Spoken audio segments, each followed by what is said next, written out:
So this is a continuation of the Train the Trainer piece that I started with the first episode last time, and we talked about the first three out of the four stages of training and transferring knowledge. This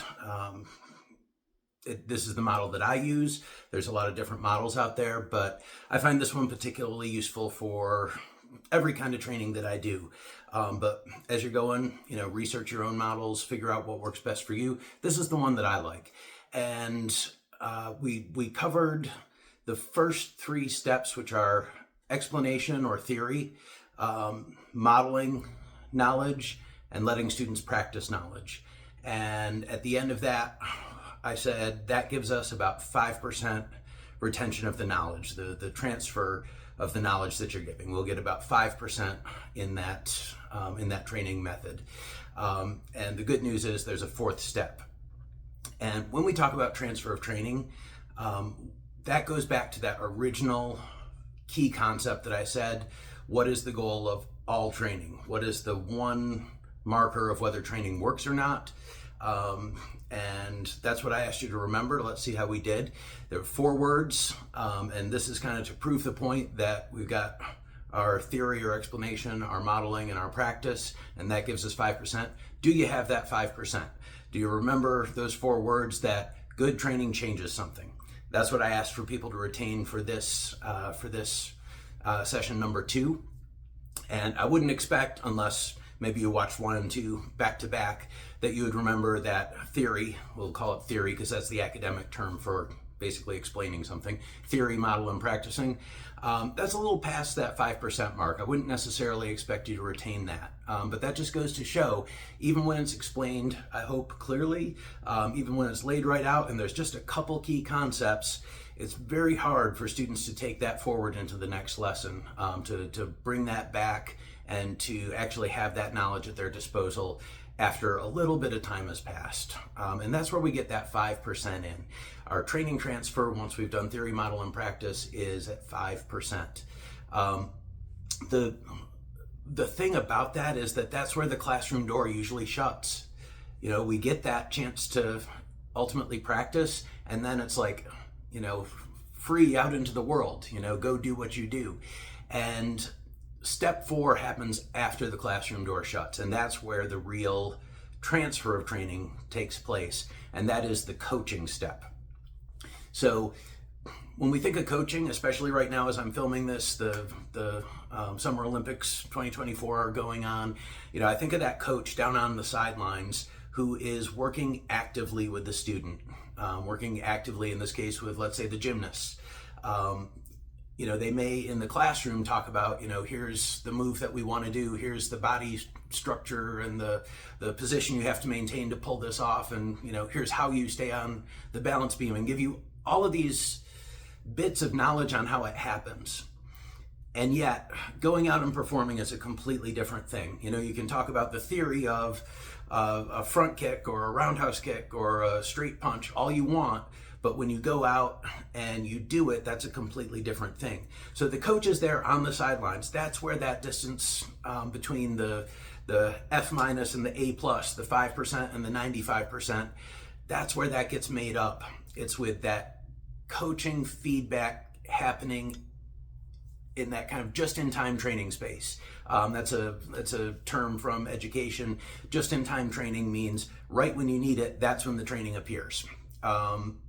So that is something that takes a lot of skill to develop, and that's why coaches are a good coach is so treasured, because it's not about what they can do, it's about what they can get you to do. It's about how effectively they can bridge that 95% to get up to top performance. And as we're looking at top coaches, there's a couple things that we divide coaching into, and we call some coaching unstructured coaching, and we call other coaching structured coaching. So structured coaching is going to be a required coaching element. It's going to be something that is very proactive on my part. If I'm going out to be a coach, it's something that I've structured into the training. Okay, so testing feedback, might be a good example of that. When you go out and you test for a new rank, there is that feedback period where that's structured into the elements of training. That's structured and hardwired into, you will get this. It's planned on. There's a structure in place to make sure you get this coaching. Then there's the unstructured feedback, which is more that just-in-time piece. That's it's a lot more reactive instead of proactive. It's like, I see something, and so I go adjust it on the spot. It's much more almost in the spirit of that coach during an event, where they see their athletes getting in their head, or their, ankle looks like they're bothering them, and they respond to that moment of need for that particular person. Where that structured coaching, again, is something that everybody gets regardless of who they are. It may be tailored to them, but it's that, at this moment in time, everyone gets this coaching, or I'm planning out this coaching session that everybody gets. One's not better than the other. Just be aware of different kinds. Make sure that you're getting that unstructured coaching in, and that you're getting some structured coaching time in as well. It gives you kind of that in the moment check with unstructured coaching, and then that gut check over here of kind of that standard setting. When everybody gets the same coaching, that's that standard setting. This is what we want out of everybody. When you're doing that unstructured coaching, it's more, this is what you need to be successful in the moment. Okay, so those two kinds of coaching team up, if you do it right, to over time create that difference that students want to see. And again, this is when we talk about students, and we talk about growing them, and we talk about retaining them, I say that what we're selling people is their future selves. People stay with us because they believe that we can get them to the self they want to be. So when we're retaining students, why they're staying with us, I think, is because we're helping them become the person they want to become. So they trust us with their future. They trust us with that part of it anyway, and say, yes, I believe you can help me be the person I see myself being in a year, 5 years, 10 years. And to me, that's a really sobering, humbling thing to take on. That students are with me not because of me, not because of what I can do. They don't care. I mean, it's cool to see what your teacher can do, right? But they're with you because of who you help them become. And that happens during the coaching process. We lay out all this groundwork of theory, model, and practice. And then in the coaching, that's where it starts to come to life. And that's where, we breathe life into the teaching. The other thing I just like to finally close with on this is that a lot of times when we see people struggling, or we see people just flat out failing, they're not making the grade. I always ask myself, did I stop at practice? Did I give them the opportunity? Did I tell them the knowledge, and then they practiced, and then I just set them loose thinking, I'll go on to another drill now because they've got this. And sometimes, I forget, if I haven't done the coaching, I teach them a kata, and then next week we go to, some new Kihon, and then some new Ippon Kumite, and then some new self-defense techniques. And I never really spent the time coaching the kata. And then I set expectations as though I did, not realizing that really I didn't spend enough time on that.